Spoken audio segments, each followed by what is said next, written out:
crowd on the floor. Out of town, never saw her before. Told her, baby, we don't got that long. What is up, YouTube? It's your boy MIG Prince, and I'm back at it with another video, man.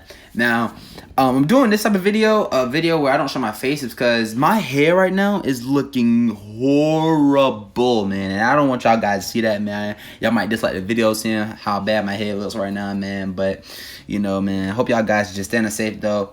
Staying safe, you know, staying inside, man. Not risking y'all lives and other people's lives out there, man. Going outside, being careless, being selfish, man. Just stay in the crib, chill. You know, if you're a Giants fan, watch some highlights, do some little bit of film work, start yourself a YouTube channel, man, and just, you know what I'm saying, have fun while you're inside doing nothing, man. So, but yeah, today we're gonna be talking about Jason Garrett and the Cowboys offense, and how can he basically, like, you know, take what he had and what he had did in Dallas offensively wise and bring it over here to New York, man. And when you think about the Cowboys offense and the Giants offense last year, it's two total different things, man. The Cowboys offense last year was pretty good. It was stellar. It was a very good offense, man. The first game where the Giants faced the Cowboys, man, showed you how good their offense was against the Giants, man. And, you know,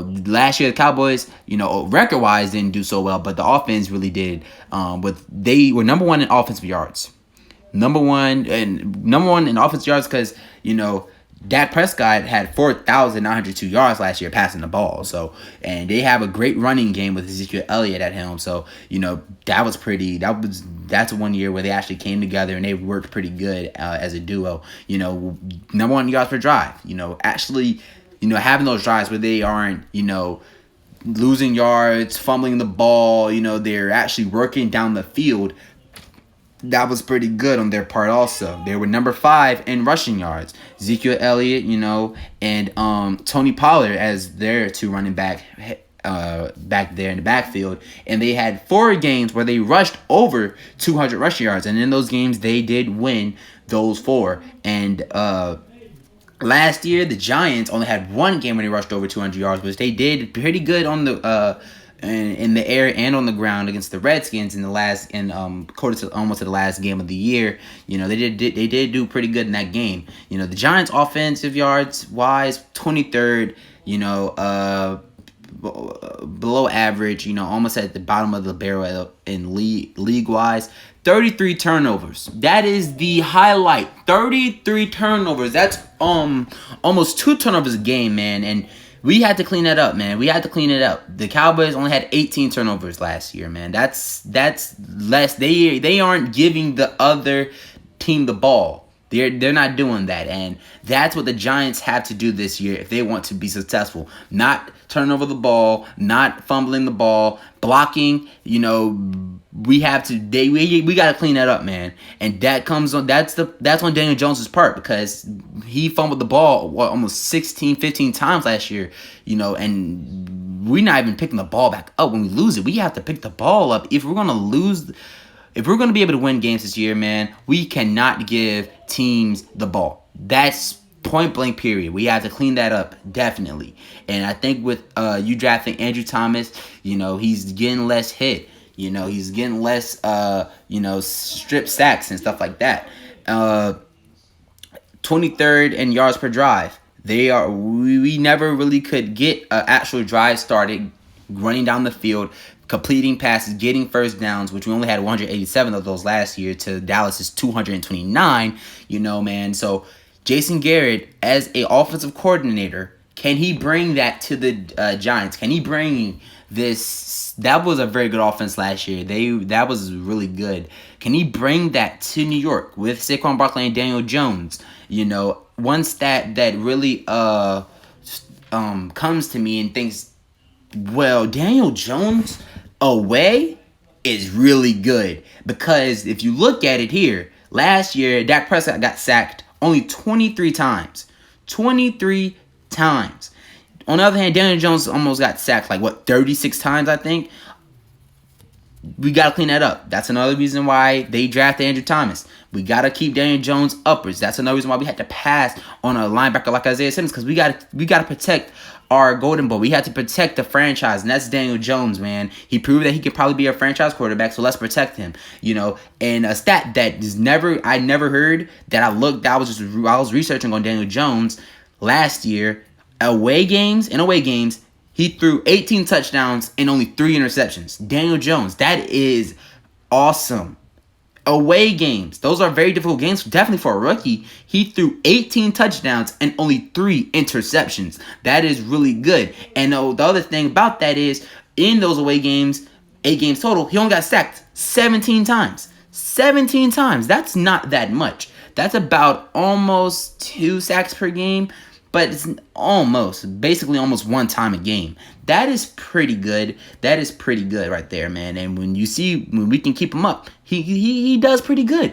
Dak, on the other hand, in 8 games away, he only got sacked 8 times. That's 1 time per game, bruh. So basically, we doubled that. Almost doubled that. So 2 times, if you can keep him up at least 2 times a game, bruh, and he can actually freaking stay upwards, he could throw 18 touchdowns and 3 interceptions, man. So that's pretty good. That is really good. Saquon Barkley. Let's get on to our running game. Let's get on to our All-Pro, Pro Bowl running back. And yes, I am flipping the papers. This is something I write down in my notes.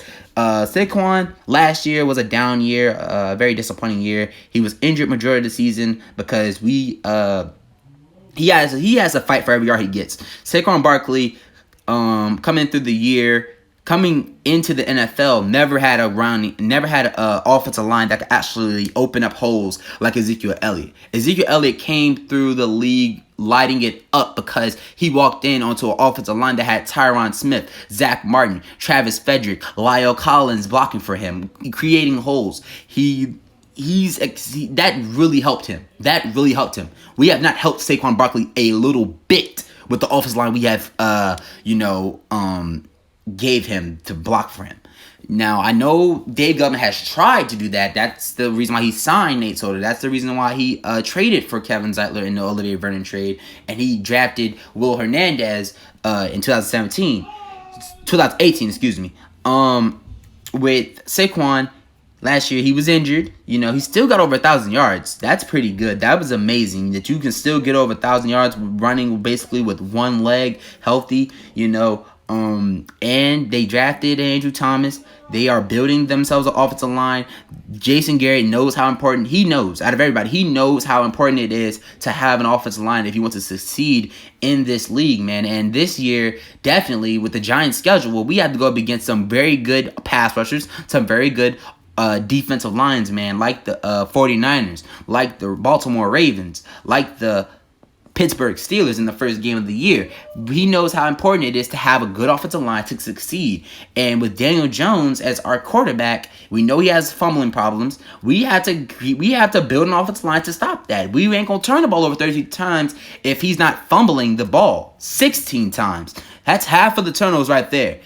Almost half of them comes from Daniel Jones just fumbling the ball. If we can clean that up and drop that down to at least like good 3, something like that. Andrew Thomas, if he can block and he can hold up his ground better than Nate Solder did last year at the left tackle spot, which I do think is where they're going to be playing him at the left tackle spot, Daniel Jones should be okay. Daniel Jones shouldn't be getting hit and pressured over 60 times, man. That's horrible, And Jason Garrett knows that in order for him to work with Daniel Jones, he needs to stand up. He needs to be up, in order to deliver the ball. Darius Slayton, could he be our Michael Gallup? That's another question. Could Darius Slayton have a big year like Michael Gallup did last year? Michael Gallup in his first season, he had 500 something yards. Darius Slayton, on the other hand, had over 700. I think he had 740 yards to be exact. I'm not really sure. And Michael Gallup took that big leap.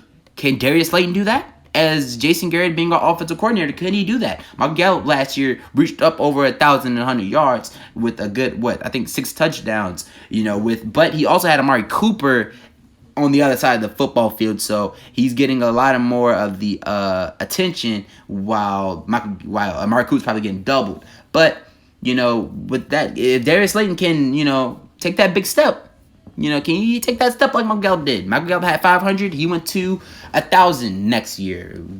Darius Slayton goes from 740 in his rookie season. Could he get to that 1,000? Could he get to 1K? Could he be big time? We don't know yet. We do not know yet. But if Daniel Jones takes that big step, I think Darius Slayton will be a big contributor of that. Also, we need to give him someone to pass the ball to. Golden Tate is in the back end of his good years. Sterling Shepard gets injured a lot with the concussions. Evan Ingram he can't really stay healthy as much.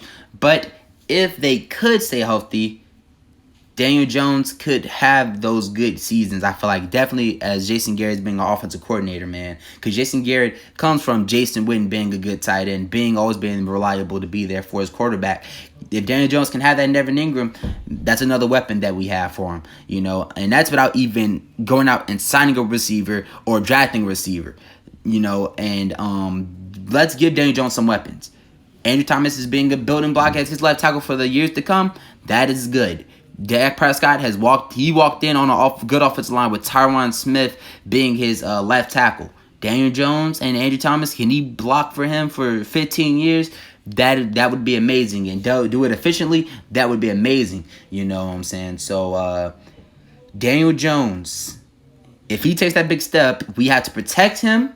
And we have to, we have to just make sure that we can give him the best the best supporting cast that we can. Saquon Barkley being your running back is a plus. With a good offensive line, we can make things happen with Saquon. Saquon Barkley can hit 2,000 yards with an offensive line like Zeke has. Definitely. I feel like I can confidently say that. Confidently. That's how good Saquon Barkley is, man.